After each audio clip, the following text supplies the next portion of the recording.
2 or 3 or 5 at the end of iMac. For 12 years, the iMac has still just been the iMac. The product that saved the company is still iMac, and they still brand around it. So in all these categories, computers, mobile media, phones, Apple was not first. Not even close to first. But Apple was the first to make the experience the best it could be. And that's what changed the company, and that is specific to them. That is something that everybody can learn. There's a company called Netflix. Hasn't yet come to Spain, but it will be here soon. These guys were founded 15 years ago. And they were fighting a dominant player called Blockbuster. Blockbuster had been around for 25 years, had 60,000 employees, had stores on almost every street corner in the United States and outside the world. What was the one problem people had with Blockbuster? They hated returning their tape or DVD late and paying a late fee. Their relationship with Blockbuster was always one of sadness.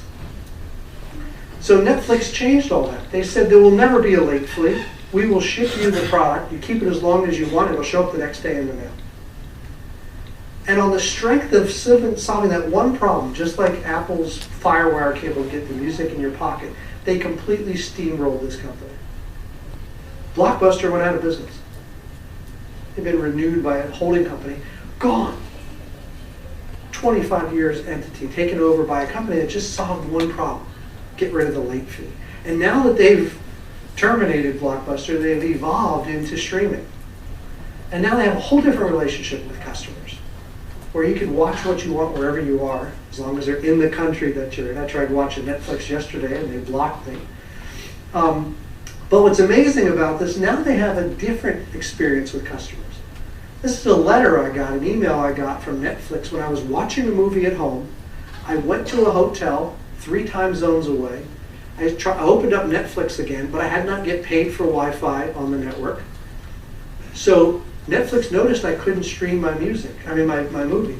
And they took ownership of it. They gave me a 3% credit because of the poor experience that I had. It wasn't their fault, but they were owning the whole experience of getting my content to my eyes. And what's amazing about Netflix, and if you've seen their stock go up and down, they've been leveraging Apple's growth. Wherever a tablet goes, they go.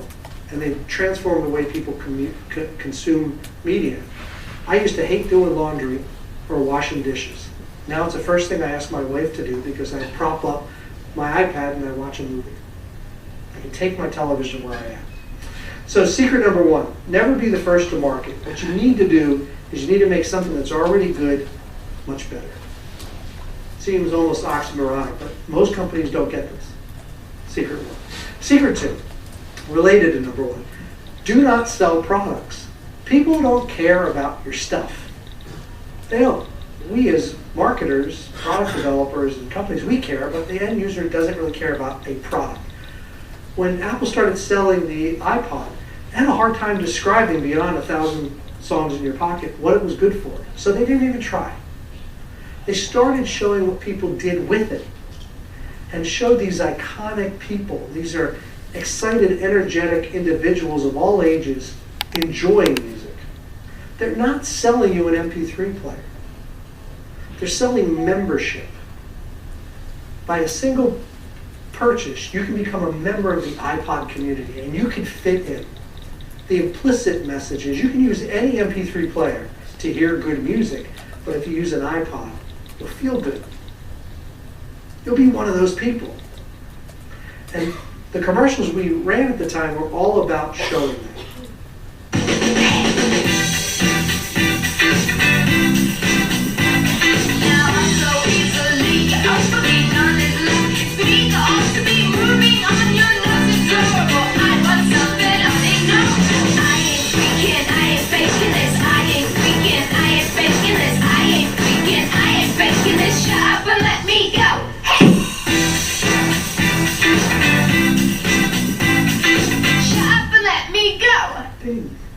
It was one of the last iPod commercials.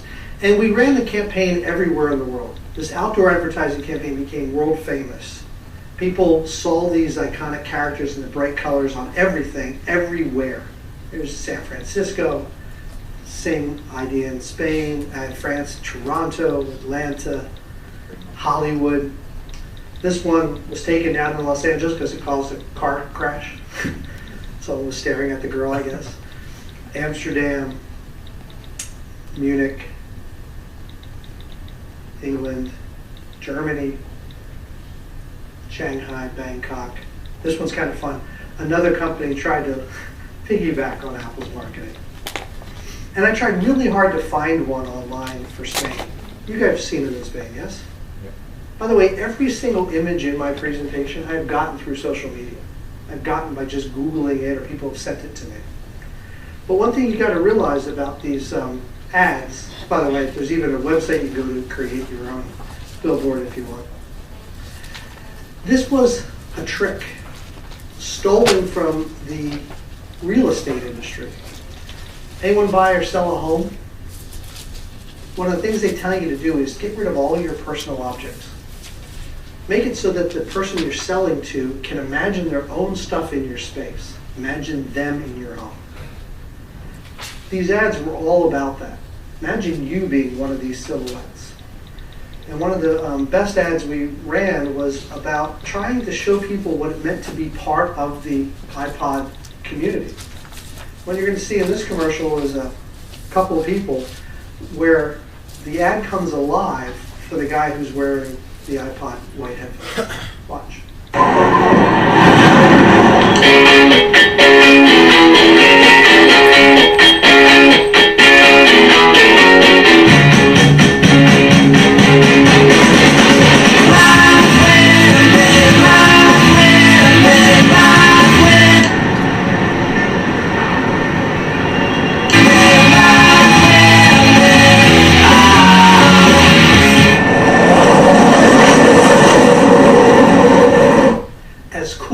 Skateboarder guy was, he wasn't wearing an iPod, so those posters did not dance for him.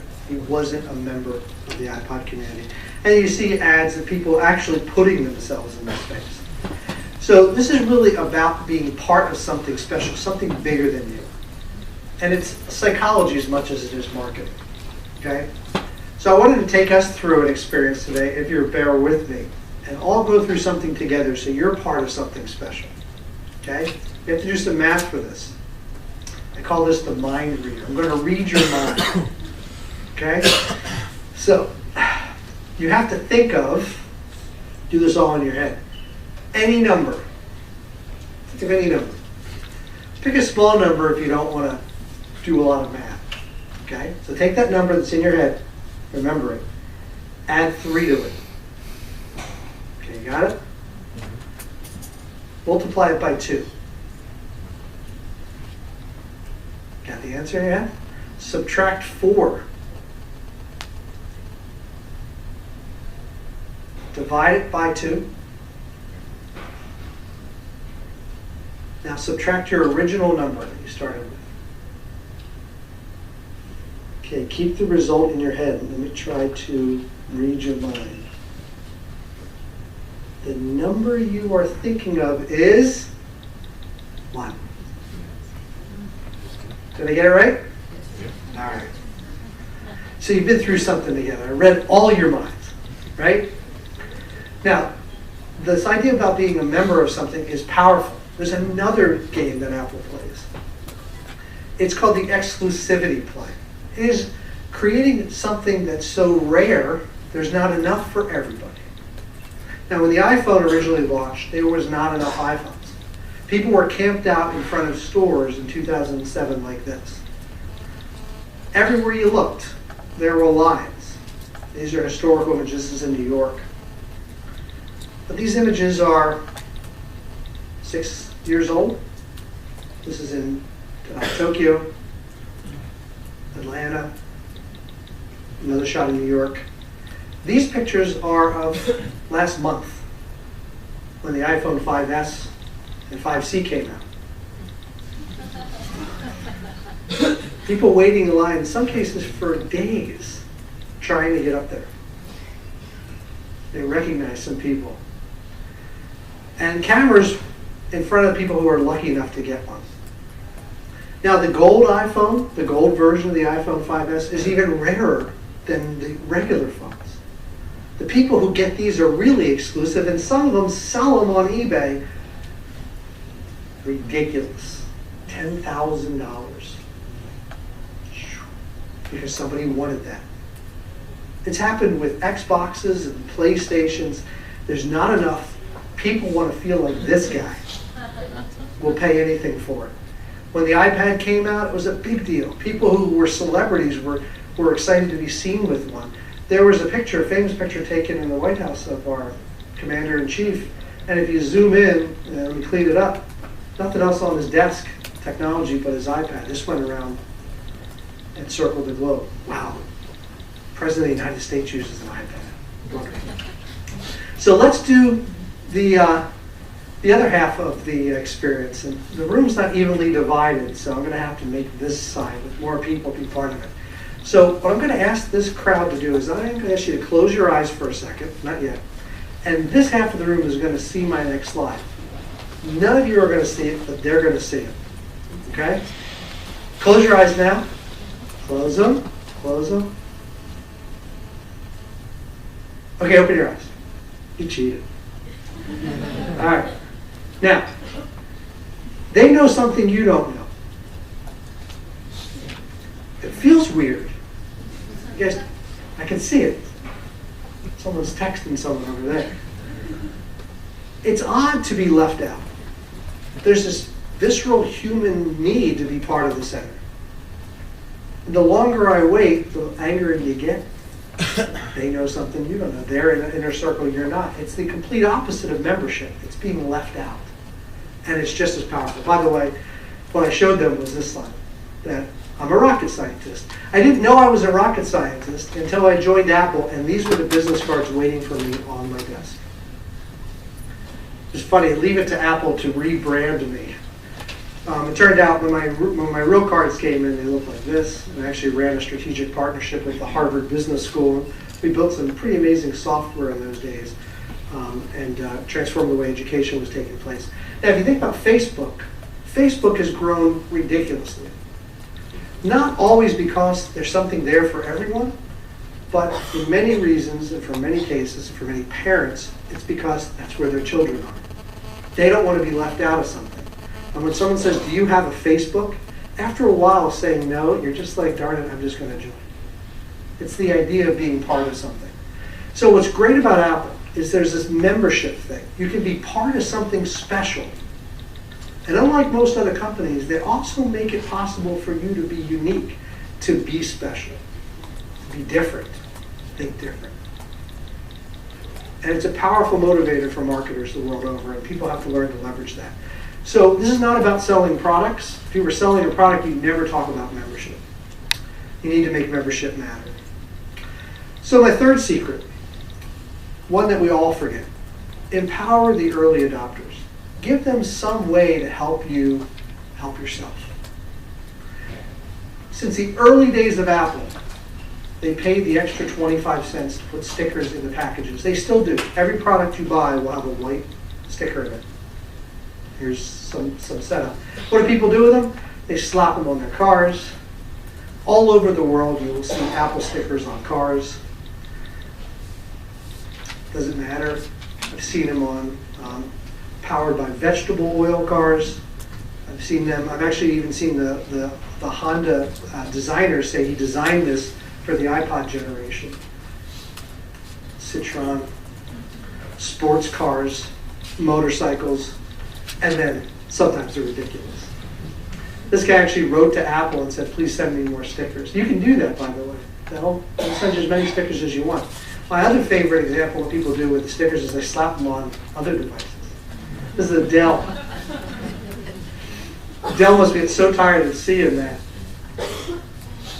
This one was signed by Steve Wozniak, another Dell, another Dell.